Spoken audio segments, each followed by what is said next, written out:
Hello beautiful people, it's Darren here from Art by Darren with another Artstart DIY. Today we're making Valentine's farmhouse cushions. So I've got my scraps from my Christmas farmhouse cushions and I've got some adhesive back wadding. You don't need to use this, it just gives the cushion the applique a sort of puffy texture. And we'll use this for our base to sew on our pieces of fabric, our scraps. So you can see I'm putting right sides together, just doing a little 1/4 inch seam and then folding that back and just adding whatever I've got. Doesn't matter what the scrap looks like, what size it is, it's going to give us this really cool applique of this kind of like distressed cushions almost. So you can see it's really easy to do. Right sides together, sew a seam, fold it down, right sides together, fold a seam, sew it down. This is on the first one. I did this one rather easily with long pieces of fabric. You'll see in the second heart that I do it a little bit differently, and we'll get into that in a second, but I'm just using a paper heart cutout that I'd cut out. Very simple. You fold a piece of paper in half, cut out your heart shape, and I'm using that as my pattern. So here I've cut it out, you can see what it looks like now, and I'm going to put a top stitch. If you don't know much about top stitching, the easiest way I found to do it is put the edge of your foot right on the edge of your fabric and then move your needle over as far as it will go to the right hand side, because my stitching is on the right, and that gives you a lovely little top stitch. Just cutting my threads there, making it all nice and even. Now I'm really running out of scraps for my second heart, and you'll see I'm getting them together any way I can.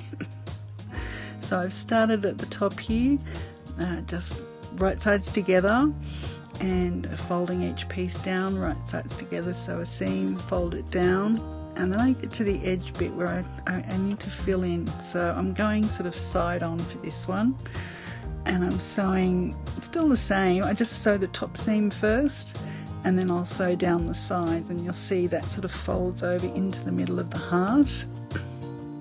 And I keep doing the same, right sides together, fold it over. Now when I get to this piece, I can't sew a seam, so what I do is fold it under and just stitch right down along the fold over, and that joins it together to the other piece. And you'll see in a second what that looks like.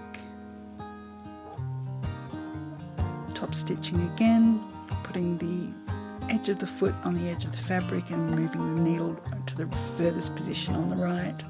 Now here you'll see that side on that I've done. I'm adding some top stitching here.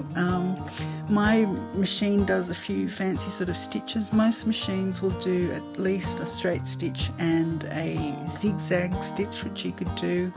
I'm just running it over the seams just to give it a little bit more texture. You can see there I've got a cross stitch kind of pattern on my machine.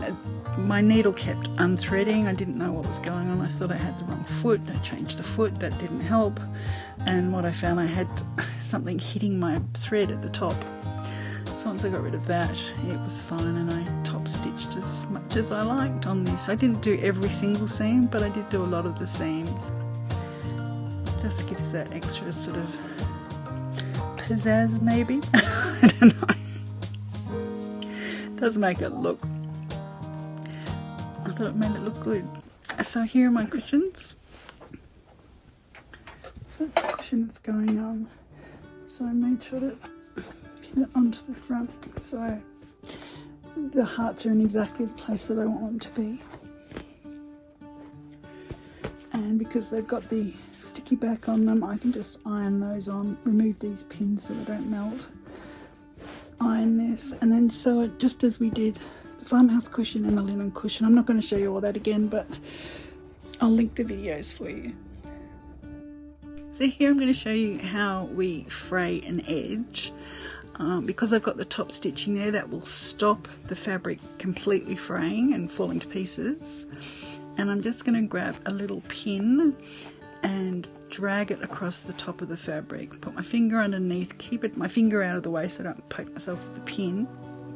just drag that pin across the top of the fabric, and that helps loosen the threads so that you can easily pull them out. Now when you fray like this, it doesn't always go evenly. You'll see I've got bits sticking out, so just trim that up so that the fray looks nice and neat with your pattern. See on this one I've got some longer threads there, just cut them back and it looks nice and neat. Now I would have done this after I decided to sew them on to keep, because they're going to be in my lounge room for a while and I've got a dog, so I thought I'd better sew them on just to make sure. So I'm just running over that top stitch that I did, and this is where I'd say if you're going to fray your fabrics, wait till you've sewn them onto the cushion front, because the fray gets in the way as you're doing this top stitch everywhere. It's a pain in the bum really. But you know, it's got to be done. Then I decided I'm going to add a few of these little hearts.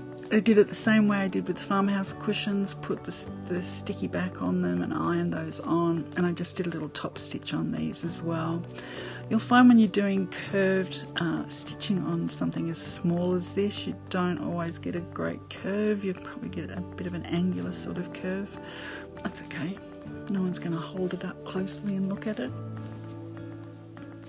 And here's my cushion. I've left the Joy cushion with it. I figure joy is a universal all year round kind of saying, I think. And there's our Farmhouse Valentine's heart cushions. So I hope you enjoyed that class, and you can make them for Valentine's Day or any day. Thank you so much for joining me, and I'll see you next time. If you haven't already, please subscribe, and if you love this video, give it a like, a thumbs up. Let me know in the comments what you're doing for Valentine's Day.